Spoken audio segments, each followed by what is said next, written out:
شیطان کس انداز سے انسان کو ورغلاتا ہے؟ جب قرآن نے یہ فیصلہ دے دیا ہے کہ یہ تمہارا دشمن ہے، فَاتَّخِذُوهُ عَدُوًّا، اس کو اپنا دشمن ہی سمجھو۔ دنیا کی سب سے بڑی بے عقلی یہ ہے کہ جس کو قرآن نے بھی کہہ دیا دشمن، اللہ کے رسول نے بھی کہہ دیا دشمن، پھر اس کے وصفوں کو انسان کہے کہ بڑا اچھا کام ہے۔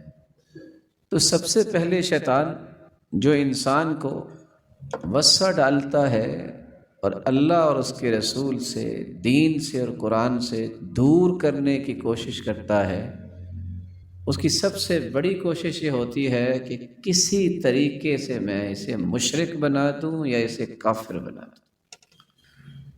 کمثل الشیطان اذ قال للانسان اکفر، شیطان کہتا ہے کافر ہو جاؤ۔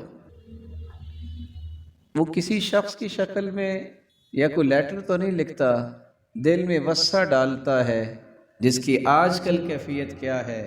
لوگ نیٹ پہ بیٹھتے ہیں، ملحدین کی باتیں پڑھتے ہیں، سنتے ہیں، یہ جی کارڈ ایک گزرا ہے، یہ جی فلاں مستشرق گزرا ہے اور اس نے لکھا ہے کہ کون سا گاڈ، میں خود ڈیسیژن اپنے لیتا ہوں، میں اپنی مرضی سے زندگی گزارنا چاہتا ہوں، اس لیے نعوذ باللہ کوئی خدا نہیں ہے اور کوئی گاڈ نہیں ہے ان کی زبان میں۔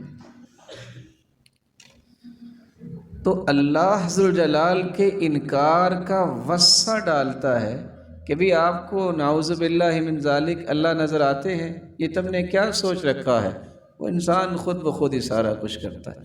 یہ شیطان کا سب سے بڑا وار قرآن مجید میں اللہ جلال فرماتے ہیں، شیطان کہتا ہے کہ کافر ہو جاؤ، فلما کفر، جب وہ ملحد اور کافر ہو جاتا ہے تو پھر کہتا ہے شیطان انی بریء، میں بری ہوں۔ ساتھ یہ بھی کہتا ہے انی اخاف اللہ رب العالمین، جو سارے جہانوں کا پالنے والا، میں تو اس سے ڈرتا ہوں۔ تو شرک کی دعوت، کفر کی دعوت وہ انسانی شکل میں بھی شیطان دیتے ہیں اور شیطان وصفہ بھی ڈالتے ہیں۔ آپ کہہ رہے ہوں گے کہ شیطانی انسانی شکل میں کیسے دیتے ہیں؟ قرآن مجید میں اللہ فرماتے ہیں من الجنۃ والناس، یہ خناس جو ہے، یہ شیطان، یہ جنوں میں سے بھی ہے اور انسانوں میں سے بھی۔ کچھ لوگ نظر انسان ہی آ رہے ہوتے ہیں لیکن کردار وہ شیطان کا ہی ادا کر رہے ہوتے ہیں۔ صحابی ابو ذر رضی اللہ تعالیٰ عنہ فرماتے ہیں کہ میں مسجد میں گیا تو سرتاج رسول تشریف فرما تھے، میں بھی بیٹھ گیا۔ آپ فرما رہے تھے تعوذوا باللہ من شیاطین الانس والجن، اللہ کی پناہ مانگا کرو شیطانوں سے جو جنوں میں سے ہیں اور انسانوں میں سے ہیں۔ میں نے سوال کر دیا، اللہ کے پیارے پیغمبر، کان من الجن ففسق عن امر ربہ، قرآن کہتا ہے شیطان جنوں میں سے، تو انسانوں میں سے شیطان کیسے ہو گئے؟ تو آپ نے فرمایا میرے صحابی، آپ نے قرآن کی یہ آیت نہیں پڑھی؟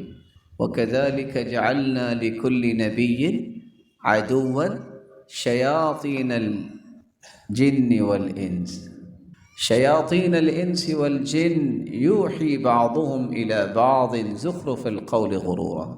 اللہ فرماتے ہیں جتنے بھی انبیاء آئے ہیں، ہر نبی کے دشمن دو طرح کے تھے، وہ شیطان جو انسانوں میں سے تھے، وہ شیطان جو جنوں میں سے تھے۔ اور شیطان کہتے ہی اس کو ہیں جو اپنی برائی کی وجہ سے اللہ کی رحمت سے دھتکارا گیا ہو، ہر خیر سے محروم کر دیا گیا ہو۔ تو اس وصف سے اور اس شکنجے سے اپنے آپ کو انسان کو بچانا چاہیے۔ اگر اس میں کامیاب نہیں ہوتا، مسلمان بھی تو اللہ تعالیٰ کو مانتے ہیں اور ایسے ایسے اللہ کے پیارے بندے ہیں، وہ ایسا وصفہ آتا ہی جائے، کہتے ہیں اعوذ باللہ من الشیطان الرجیم، اور شیطان چلا جاتا ہے۔